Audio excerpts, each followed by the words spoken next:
We present Kenneth Williams, Derek Nimmo, Clement Freud and Geraldine Jones in Just a Minute. And as the minute waltz fades away, here to tell you about it is our chairman, Nicholas Parsons.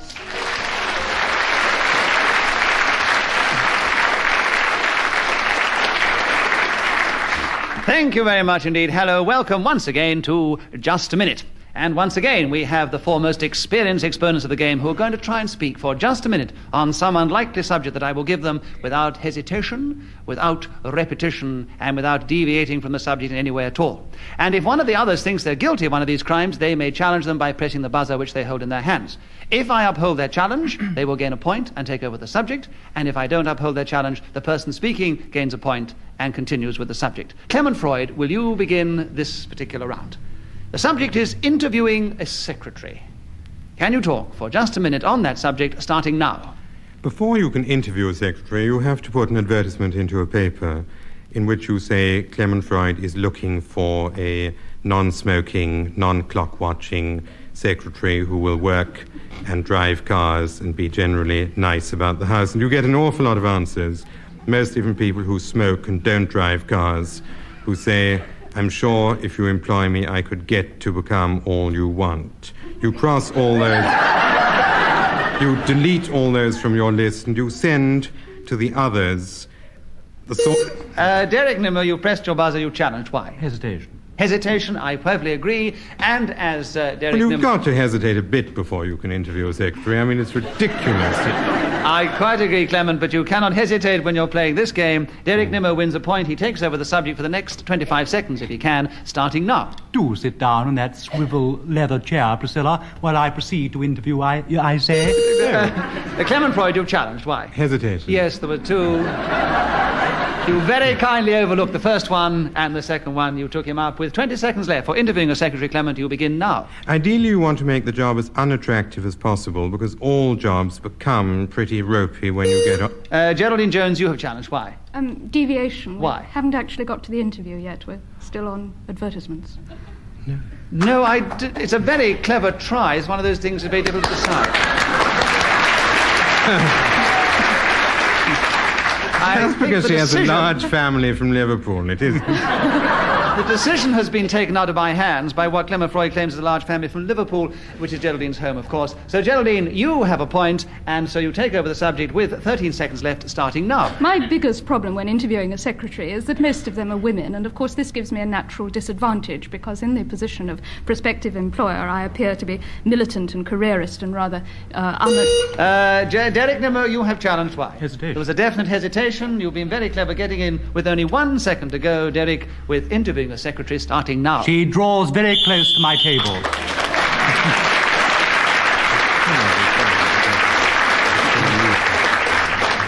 I should explain for anybody who doesn't know the game too well, whoever is speaking when the 60 seconds is up, and that's denoted by the whistle, gains an extra point. On this occasion, it was Derek Nimmo who, of course, has got the lead at the end of the first round. Kenneth Williams, will you begin the second round for us? You haven't spoken yet, have you? No, I can't wait. Oh, good. What to write on holiday postcards? That is the subject, Kenneth. 60 seconds of that, starting now. Most people, of course, generally deal with climate, where they are staying, what they think about the place, and things like. Wish you were sharing it with me. I do not do any of these things. I choose the postcard deliberately to write on the back. I recently chose one of 2 fearful-looking brigands, hung with bullets all over them, great bandolieros of bullets, fierce, bearded, riff tribesmen, and I put on the back, I was sending it to the chairman, actually, of a very large company in London. These 2 tried it on with me last night. I thought that was a lot more interesting than rubbing yourself with oil and rubbing your belly in the hot sand of Saint-Tropez. Clement Freud, you've challenged. Why? Repetition. Of what? Rubbing. Rubbing your belly in the hot sand? What better on holiday? It's lovely. You What get out there doing it, I'll bet. What better on holiday, Kenneth? But in the game, you can't do it more than once. So, Clement Freud... repetition you got me on, was it? Yes, repetition, oh, yes. Right, I Too remember much, that. Too much rubbing. So, Clement Freud takes another point, and with 16 seconds left for what to write on holiday postcards, he begins now. Words are possibly the best things to write on a holiday postcard. Often these words with... Geraldine Jones, you've challenged. Hesitation. Yes, there was. I think he hesitated because he repeated the word words, and he spotted it before anybody else. So there we are. There are 8.5 seconds left for you, Geraldine, with the subject starting now. I always find something to write on my holiday postcards. Clement Freud, you've challenged. Why? Repetition, if you always find something. Yes, but I don't think that is entirely fair. No, I mean, she must... You're just twisting words, I think, there, Clement. No, I'm with Geraldine Jones. She has another point. She has 6 seconds left, starting now. The messages are invariably very boring for the people you're sending the cards to, so I write to the postman and put as much...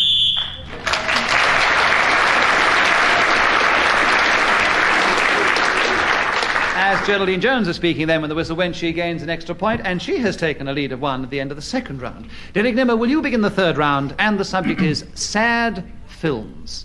And you begin now.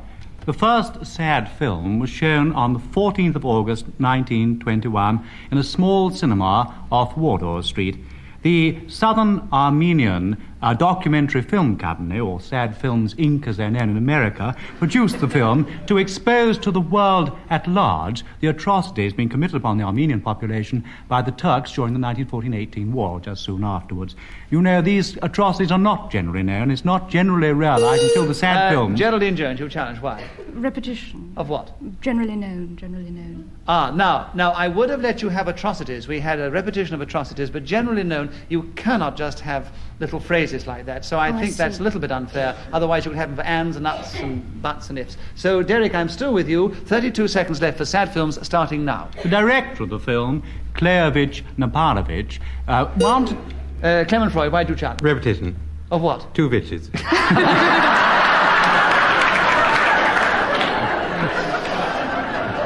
If you've got to make up unlikely names, you really avoid that sort of... All right, I'll tell you what I do. There were 2 separate names, they both ended in Vitch. I will give you a bonus point, a 1 point for cleverness, Clement, and I leave the subject with Derek Nimmo, who continues for the next 27 seconds, starting now. I didn't see the film myself until 1958, and I remember sitting in the cinema seat crying. Geraldine, you challenge. Hesitation. Hesitation, Geraldine, you have another point. It was emotion. I said crying. It was emotion.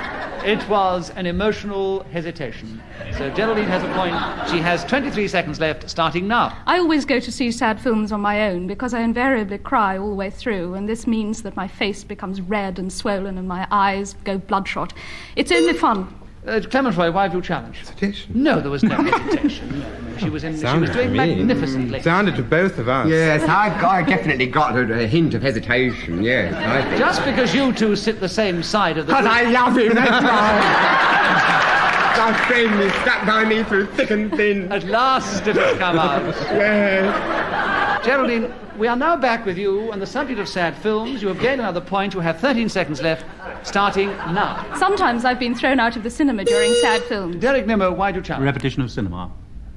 Oh, yes, we've had a lot of cinema. You're quite right, yes. I haven't used the word once.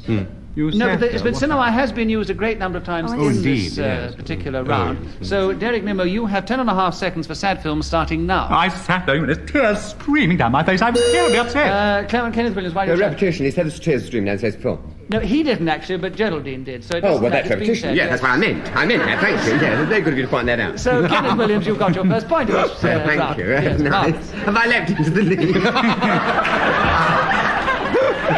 Not quite. Not quite. But you have 7.5 seconds for sad films, starting now. Well, the sad films are known as weepies, and I've done a lot of them because I used to go to all those early Hollywood ones where the women were all this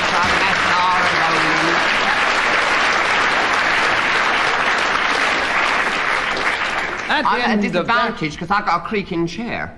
I don't know if you're picking it up at all. I don't want you to think it's anything else. Kenneth, are you still continuing talking about sad films? Oh, I was just explaining. Oh, I see. Because we've actually finished now. You gained 2 points. Right. We've got to the next round, and Geraldine Jones at the end of that round has a slight lead over Derek Nimmo, and Geraldine begins the next round, and the subject is Charles I. Would you try and talk for 60 seconds on that subject, Geraldine, starting now? Charles I was a very strange gentleman because according to a most Kenneth Williams, why do you challenge? Because it wasn't strange at all. It's deviation. He was the King of England. There's nothing strange about that.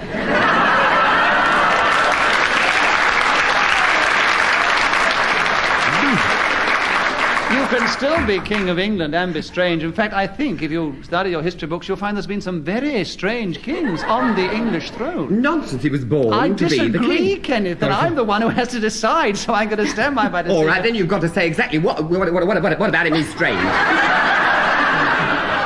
If you're going to support that contention... I'm going to let Geraldine Jones say what about him is strange. Geraldine... Oh, she'll take hours. 56 seconds will do, Geraldine, and you continue now. According to a portrait of him, he has 3 faces, which I think is strange. On the other... Kenneth Williams, why... This is deviation, too. Why? The portrait does not depict him with 3 faces. The portrait simply shows him as a Van Dyke, or the three sides of him, that's all. It doesn't show him with 3 faces. She's inferring that it's one head with 3 faces on the one head. It's rubbish. It's deviation. I'm going to put this to the audience. I'm not going to come in the middle of the shoot. Do you agree with Kenneth Williams' challenge? And if you agree with it, will you please cheer? If you disagree, will you please boo? And will you all do it together now? I don't know. You messed with me. I'm going to decide the cheers had it. We're going to find out what you think about Charles I with an extra point and with 52 seconds left starting now. Charles I was the most remarkable king this country ever had, and, of course, he has left us with the most appalling sense of guilt ever since, because it was one of the occasions in this country when we all indulged in regicide, which is evil and wrong, and should never have occurred. If I'd been there, I'd have shouted out, "Stop, ho!" I cry. "Oh, this must not happen. What are you doing? Think. Let children shall cry out upon you, woe." Your woe came in at the right moment. Clement Freud has challenged you. Why? Repetition. Of what? Think. Think. And more things as more well. Right. also. Well, Clement Freud, will you take up Charles I for another 30 seconds, starting now? Charles I was a very ordinary king until he was executed in 1600. Derek Nimmo, you challenged. Well, he's not ordinary. It's already been established he's either strange or extraordinary, but he certainly can't be ordinary. It was overruled. It is not... There's deviation.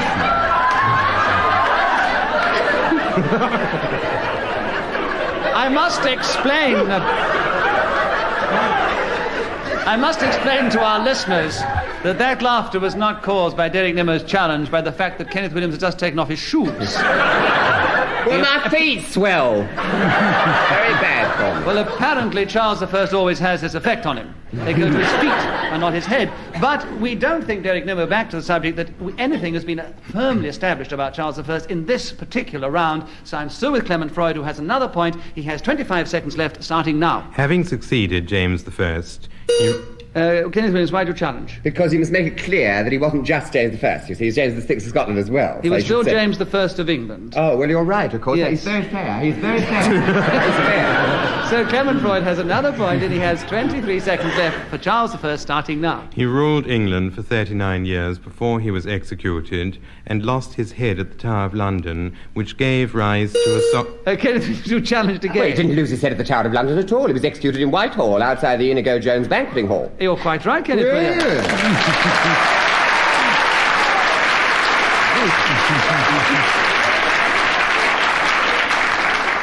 During the Kenneth banquet. Williams today showing a new side of his personality, the historian and also the steward. And the voyeur. And the man who works better without his shoes on.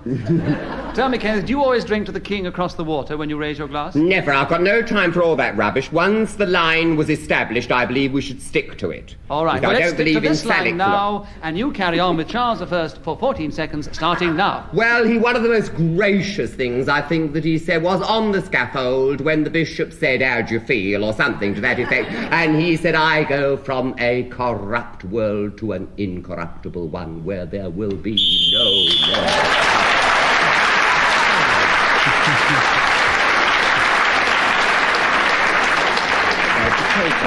Well, Kenneth Williams' knowledge of history has brought him up with the others, and they're all now neck and neck.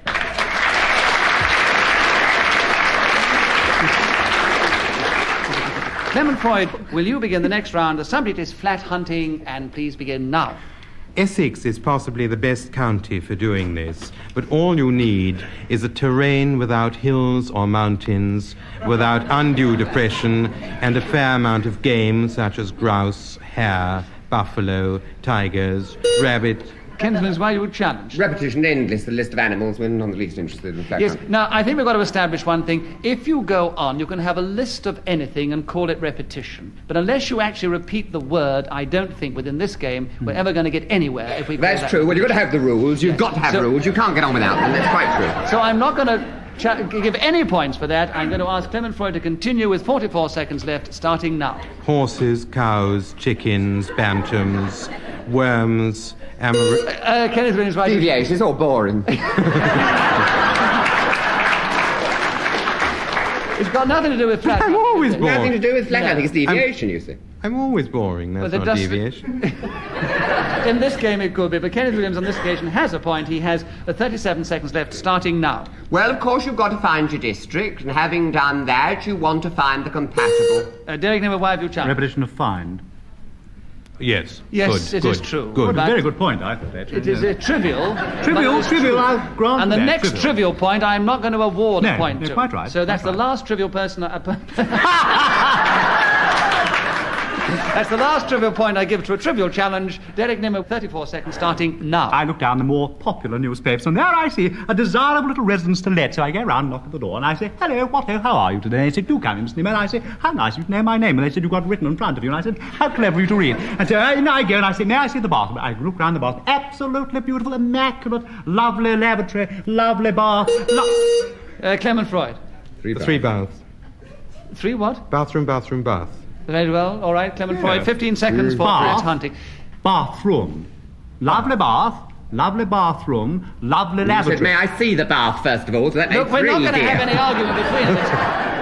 Clement Freud has 15 seconds left for flat hunting, starting now. Many people spend an awful lot of time searching for accommodation, which is often advertised in shop windows, especially in the Knightsbridge and Bayswater districts, where the unfortunate... Kenneth Williams, why have you challenged? Deviation. Why? Well, because he's obviously advertised in the Knightsbridge area, and he's got an interest It's in got that area. nothing to do with it. Clement Freud has another point. He has 5 seconds left for flat hunting, starting now. Room to let, especially for two working women, is a popular phrase which you find...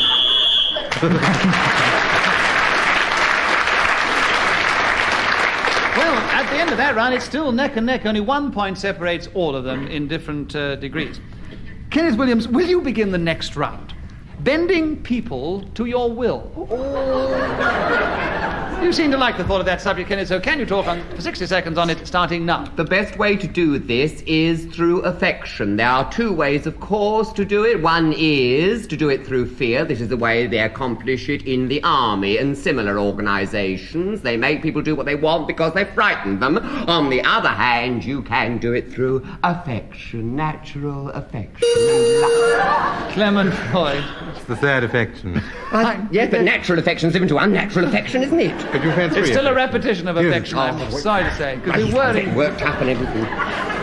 we were enjoying it so much, Kenneth. So there are 40 seconds left for you, Clement Freud, bending people to your will, starting now.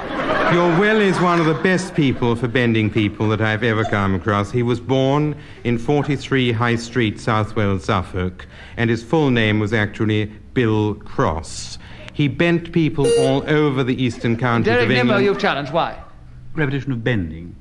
No, he said bent then, not bending. I'm so sorry. I That's didn't all right. notice So all that happens is, I'm afraid, if you don't concentrate, Clement Freud has another point, and there are 26 seconds left, starting now. Throughout East Anglia, there are straight and honest people who have lost their shape entirely because of this villainous gentleman who has gone around inflicting his own particular... Derek Nimmo, you challenged it. Hesitation after his own particular. Yes, he was. Because he was finding another way to bend his own particular. So, Derek Nimmo, you have 14 seconds left for bending people to your will, starting now. Every time I make a will, I go into my sister's office and I get 48 people all round the desk, and I say, Kenneth Williams, why do you Deviation is now talking about making a will. We were talking about bending to the will. bending people to your will? they're just going to bend if you'll give them a moment. I've got them in a circle round it, do you see? And they're all going to bend into your will. Bending people to your will. Oh, that's a very clever way, Derek Nimmo. So you have 9 seconds left. Another point to you starting now. This large group of people are foregathered. I say the word of command. 1, 2, 3, down they go. I say, when they're all on the ground, you see, looking at it, I go round.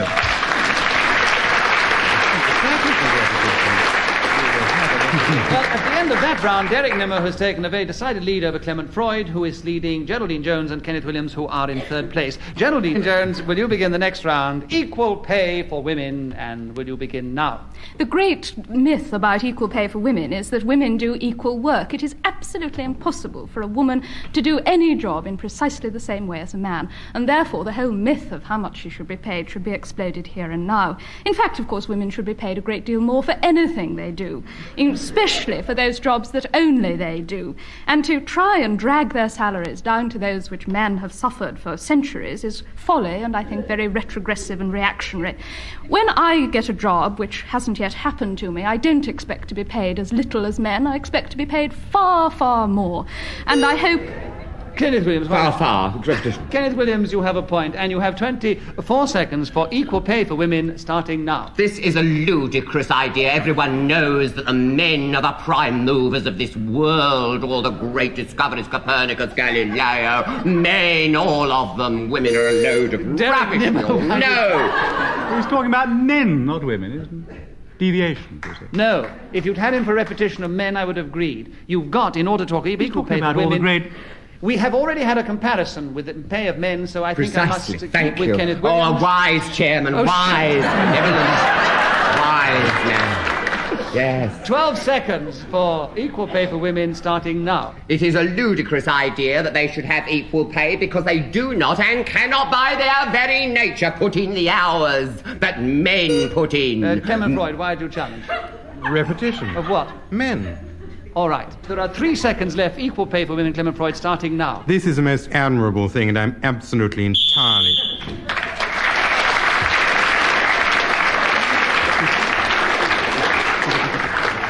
Well, at the end of that round, Clement Freud is in second place, just in front of Geraldine Jones and Kenneth Williams, who are equal in third place, and Derek Nimmo is still in the lead. Kenneth Williams, will you begin the next round? Things to say to people on first acquaintance. Can you try and talk on that subject for 60 seconds, starting now? Well, they usually say things like, what sort of work are you in, or what sort of things do you do? And I invariably launch into a brief, encapsulated story of my career since it began. I generally say, well, you know, I first decided I would be a draftsman. I felt that was my natural bent. I felt it was my forte, in fact.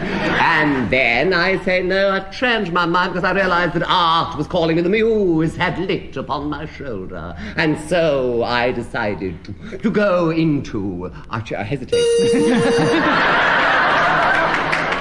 Clement Freud, you challenged. Hesitation. Hesitation, yes, because Kenneth Williams also told you. And there are another point to you. 22 seconds there. Things to say to people on first acquaintance, starting now. I never get people's names when I first meet them, so I tend to say to them, I didn't quite catch what you were called. And they say, my name is... Derek Nimmo, why do you challenge? Repetition of names. Derek Nimmo, you have another point. Most people have 2 names. I mean... I'm afraid you can't get out of it that way, Clement. 13 seconds left. Things to say to people on first acquaintance, Derek, starting now. What I say is, have you interviewed a secretary? Or what do you write on holiday postcards? Do you like sad films? What about Charles I? Do you like making a speech? What about equal pay for women? Do you like flat hunting? Clement Freud, why have you challenged? Hesitation. No, he was in full flood there. He was trying to search for the next subject, I think. There's 1 second left for you, Derek Nimmo. Things to say to people on first acquaintance, starting now. What all fruit are you? Well, that, I'm afraid, is all we have time for in this particular game of Just a Minute. Oh, what a shame. I really didn't get much out at all. No, but you did quite well. And in spite of that last challenge, Derek Nimmo would still have been the winner. By a clear 4 or 5 points, he is undoubtedly this week's winner.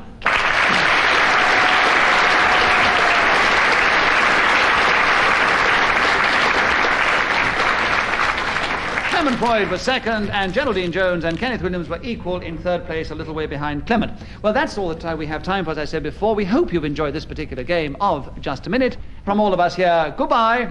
Goodbye.